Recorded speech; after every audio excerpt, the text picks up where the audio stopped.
आज हम जहाँ हैं वहाँ पहुँचने में किन किन चीजों ने हमारी मदद की, किस परत दर परत जमते हुए आज हम इस आधुनिक युग में पहुंचे हैं।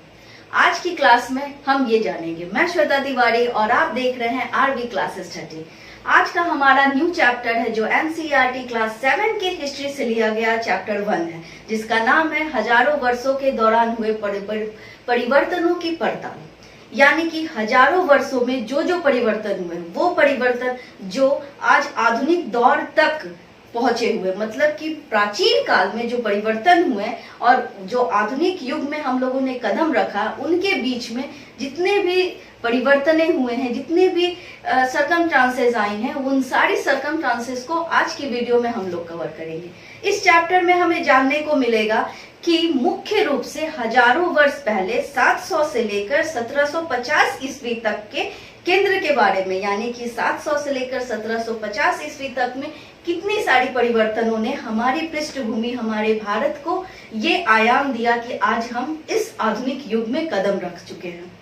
इसके अलावा जिस परिवर्तनों का आधार मानकर हम आज यहाँ तक पहुंचे हैं, उन परिवर्तनों का आधार क्या चीज था, किस बुनियादी तत्वों पर हम लोगों ने कदम रखा है, ये सारी जानकारी आज के चैप्टर में आप लोग को मिलेगी।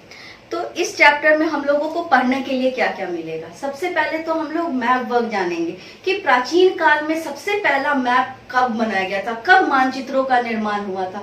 उसके बाद आधुनिक युग में मानचित्र किस तरह से होने लगे, मानचित्रों में क्या परिवर्तन आए, इन सारे तत्वों को हम लोग कवर करेंगे। नई और पुरानी शब्दावलियां क्या होती हैं, यानी कि पहले की कौन से वर्ड्स को किन वर्ड्स में आज हम लोग बोलते हैं, ये सारी चीजों को आज हम कवर करेंगे। इतिहासकार और उनके स्रोत क्या क्या से हैं, नए सामाजिक और राजनीतिक समूह क्या होते हैं, क्षेत्र और साम्राज्य का विस्तार किस प्रकार हुआ, पुराने और नए धर्म किस प्रकार आगे चलकर इतनी विशालता में फैल गए। इसके बाद समय और ऐतिहासिक काल के बारे में कुछ सोच जो हमारे अंदर से निकलेगी, जो हम बताएंगे इस पूरे चैप्टर की पृष्ठभूमि कि आखिर इस चैप्टर का निचोड़ क्या है। तो ज्यादा समय ना गवाते हुए हम लोग हमारे पहले टॉपिक की तरफ चलते हैं, जो होता है मैप वर्क। अगर हम देखें मैप वर्क के बारे में, तो सबसे पहले अरब भूगोलवेत्ता अल इदरिस जो 1154 ईस्वी में आया था, उसने यह मैप वर्क बनाया है, जो आपको मेरे पीछे स्क्रीन पे पता चल रहा होगा। अगर इस मैप को आप ध्यान से देखें तो इसके नॉर्थ साइड में अगर हम देखेंगे तो भारत के दक्षिणी भाग को बताया गया है, यानी कि इसके नॉर्थ साइड में हम श्रीलंका को देखेंगे और साउथ साइड में हम इंडिया को देखते हैं। यानी कि उस समय जो मैप वर्क बनाया गया था, उस समय नॉर्थ के डायरेक्शन में श्रीलंका को देखा गया था और साउथ के डायरेक्शन में इंडिया का जो नॉर्थ, जो हिमालय पर्वत है, जो नॉर्थ का जितने भी पूरे पार्ट है जो आज हम लोग देखते हैं, उसको साउथ के डायरेक्शन में देखा गया था। यानी कि दक्षिणी भारत को हम लोग उत्तर की तरफ देखते हैं और उत्तर भारत को हम लोग दक्षिण की तरफ देखते हैं। जो सबसे पहला मानचित्र बनाया गया तो 1720 ईस्वी में। इससे अगर हम लोग देखें तो भारतीय प्रायद्वीप के स्केच की जानकारी हमें मिलती है। इस नक्शे में हम देखते हैं कि अलग अलग तरीकों से लोगों ने वहां तक पहुंचने की कोशिश की है। इसके अलावा दक्षिण को उत्तर में दिखाया गया है और उत्तर को दक्षिण में दिखाया गया है। श्रीलंका को उत्तर में बताया गया है और भारत को दक्षिण में दिखाया गया है। इस मैप से हमें ये जानकारी मिलती है। अगर हम इसके बाद वाले मैप की ओर चले, जो आज से लगभग 600 वर्ष पूर्व बताया गया, तो उसमें अगर हम लोग देखेंगे तो हमें राइट डायरेक्शन में सारी चीजें नजर आती है। यानी कि नॉर्थ साइड में हमारा इंडिया नजर आता है, हिमालय पर्वत नजर आता है और साउथ साइड में हमारा श्रीलंका नजर आता है, हमारा कोस्टल एरियाज नजर आते हैं, समुद्री तटों का वर्णन इससे हमें मिलता है। यानी कि हम इस मैप से हम ये अंदाजा लगाते हैं कि यूरोप के वासी, अरब के वासी समुद्री मार्ग से इंडिया तक, भारत तक पहुंचे थे और समुद्री मार्ग का उस समय बहुत ज्यादा विकास हुआ था। अगर हम यही हमारे नेक्स्ट जो तस्वीर है उस पर देखें तो देखिए, सबसे पहला जो छवि था, जो पहला मैप था वो हमारा 1175 ईस्वी में इस तरह का बना। उसके बाद उसके 1600 लगभग वर्ष बाद हमारा ये जो न्यू डायरेक्शन जो मैप है वो आया और आधुनिक काल में आज हम लोग इस तरह के मैप का प्रयोग करते हैं।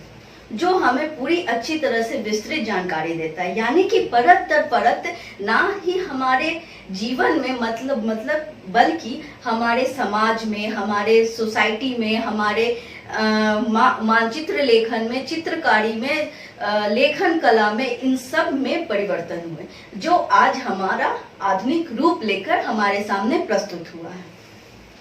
अगर इसके बाद हम देखते हैं तो नई और पुरानी शब्दावली आती है। शब्दावली का अर्थ होता है शब्दों का समूह, यानी कि पुराने में शब्दों को किस रूप में देखा गया और नए युग में शब्दों को किस रूप में देखा गया। तो इस टॉपिक में हम लोग को कवर करने के लिए कौन कौन सी चीजें मिलेंगी, इसमें सबसे पहले हम लोग जानेंगे ऐतिहासिक अभिलेख विभिन्न भाषाओं में मौजूद किस प्रकार हुए। उसके बाद हिंदुस्तान शब्द मिन्हाज ए रशीद द्वारा गढ़ा गया सबसे पहला वर्ड था, जो हिंदुस्तान के लिए, जो भारत के लिए दिया गया था। और इस आपको जानकर हैरानी होगी कि हिंदुस्तान शब्द पूरे होल इंडिया को रिप्रेजेंट उस समय नहीं करता था। यानी कि जो दिल्ली सल्तनत के जो जुड़े हुए इलाके होते हैं, पंजाब, हरियाणा, यमुना नदी, ये सारे गंगा और यमुना नदी के बीच के मैदान जो होते, भूमि होती है, इन सारे भागों को हिंदुस्तान शब्द कहा जाता था, ना कि दक्षिण के भारत को। दक्षिण भारत दूसरे नाम से जाना जाता था। उस समय हिंदुस्तान केवल इसको समझा जाता था। इसके अलावा हम पढ़ेंगे ब्राउडर ने उपमहाद्वीप के वनस्पतियों और जीवों का वर्णन करने के लिए हिंदुस्तान का इस्तेमाल किया। यानी कि उस समय के वनस्पतियों और जीवों के वर्णन करने के लिए ब्राउड नामक इतिहासकार ने हिंदुस्तान शब्द का विवरण किया था। फिर 14वीं शताब्दी में हम अमीर खुसरो के हिंद शब्द का प्रयोग देखते हैं कि उन्होंने भी 14वीं शताब्दी में हिंद शब्द का प्रयोग किया है। और हिंदी में परदेसी शब्द का प्रयोग विदेशी वर्णन करने के लिए किया जाता था। यानी कि उस समय अजनबी किसे कहते थे? अजनबी साथ रहकर एक सोसाइटी, एक समाज वाले लोग, एक घर के मतलब हमारे घर के बगल वाले जो पड़ोसी होते हैं वो अजनबी नहीं कहलाते थे। अजनबी वो कहलाते थे जो दूसरे देश से, दूसरे राज्य से हमारे पास रहने आते थे या हमारे साथ क्रियाकलाप में भाग लेते थे। उनको हम लोग उस समय विदेशी या अजनबी कहा जाता था। यानी कि परदेशियों को विदेशी कहा जाता था और जो हमारे साथ रहते थे एक सोसाइटी में, वो हमारे लिए विदेशी या अजनबी नहीं हुआ करते थे। अब इसको हम लोग विस्तृत रूप में समझते हैं, यानी कि ब्रीफ समझते हैं। जैसा कि हमने देखा कि समय के साथ शब्दों में बहुत बदलाव हुआ इस सेंस को लेकर कि हिंदुस्तान जो सल्तनत काल को रिप्रेजेंट करता था, जो सल्तनत भाग को, दिल्ली सल्तनत भाग को रिप्रेजेंट करता था, वो आज के आधुनिक युग में पूरे होल इंडिया को रिप्रेजेंट करता है। इस शब्द का इस्तेमाल सबसे पहली बार 13वीं शताब्दी में मिन्हाज ए सिराज ने किया था। यहाँ पर याद रखने वाली बात ये होती है, जो हमारे एग्जामिनेशन में आती है, कि हिंदुस्तान शब्द का प्रयोग सर्वप्रथम किसने किया था और कब किया गया था। तो मिन्हाज ए रिसाज ने 13वीं शताब्दी में सबसे पहले हिंदुस्तान शब्द का प्रयोग किया था। वो एक इतिहासकार थे जिसने फारसी में ये लिखा था और इसने इसे पंजाब, हरियाणा, गंगा यमुना का क्षेत्र और दिल्ली सल्तनत के इंक्लूडिंग जितने भी क्षेत्र थे उनको रिप्रेजेंट किया था, ना कि होल इंडिया को रिप्रेजेंट किया था। इसके अलावा अगर हम देखें तो हम ये भी जानते हैं कि 16वीं शताब्दी के शुरुआत में आने के बाद बाबर ने उपमहाद्वीप के निवासियों को भूगोल, जीव और संस्कृति वर्णन के द्वारा हिंदुस्तान शब्द का इस्तेमाल किया था। यानी कि जहां हम 13वीं शताब्दी में सबसे पहले मिन्हाज ए रिसात को देखें हिंदुस्तान शब्द का प्रयोग करते हुए, वहीं 16वीं शताब्दी में बाबर ने इसका प्रयोग किया था और वहां के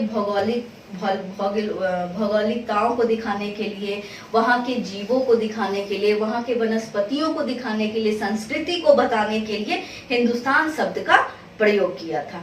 इस प्रकार ठीक 14वीं शताब्दी के कवि अमीर खुसरो ने भी हिंद शब्द का इस्तेमाल किया है, जिसे आज हम भारत के रूप में जानते हैं।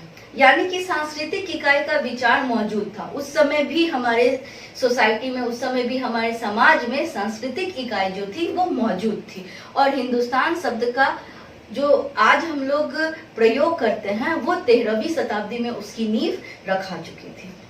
अब विदेशी के बारे में हम जानते हैं कि विदेशी जो हमारे आसपास के लोगों को नहीं कहा जाता था, जो हमारे साथ एक समाज में रहते थे, उनको नहीं कहा जाता था, वरन विदेशी का यूज उन लोगों के लिए होता था जो दूसरे प्रांत से हमारे यहाँ आते थे, अर्थात जो दूसरे देश से आते हों, जैसे कि अरब से, जैसे कि आपका अरब हो गया, आपका यूरोप हो गया, आपका और भी तुर्क हो गया, फारस हो गया, ये सारी जगहों से जो लोग आते थे उनको विदेशी कहा जाता था, ना कि हमारे साथ रहने वाले लोगों को। उनको अजनबी शब्द का भी प्रयोग नहीं करते थे उन लोगों के लिए, वो लोग सारे हमारे समाज के अंग हुआ करते थे। और विदेशी जो होते थे वो विदेशी लोगों को कहा जाता था, जो हमारे लिए अजनबी है, जो हमारे शहरवासी ना होकर विदेश में रहते थे।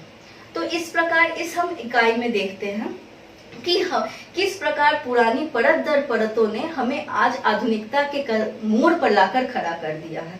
हमने शब्दों के अर्थ को समझा, हमने विदेशियों को समझा कि विदेशी क्या कहलाते थे, यानी कि आज जो हम लोग फॉरेनर शब्द का यूज करते हैं, जो हम लोग अमेरिका के लोगों को, ब्रिटेन के लोगों को, अदर कंट्री के लोगों को जो हम लोग कहते हैं, वही विदेशी शब्द उस समय 13वीं शताब्दी, 14वीं शताब्दी, 16वीं शताब्दी में भी बोला जाता था, जो आज आकर इतना विशाल रूप ले लिया है। सो गाइस, इस चैप्टर में आज हम इतना ही पढ़ेंगे। नेक्स्ट क्लास में हम इससे ज्यादा बातों को कवर करेंगे। तब तक इस वीडियो को लाइक करें, सब्सक्राइब करें और बेल आइकन का बेल बजाना ना भूलें। मिलते हैं नेक्स्ट क्लास में, तब तक जय हिंद, जय भारत, जय बिहार।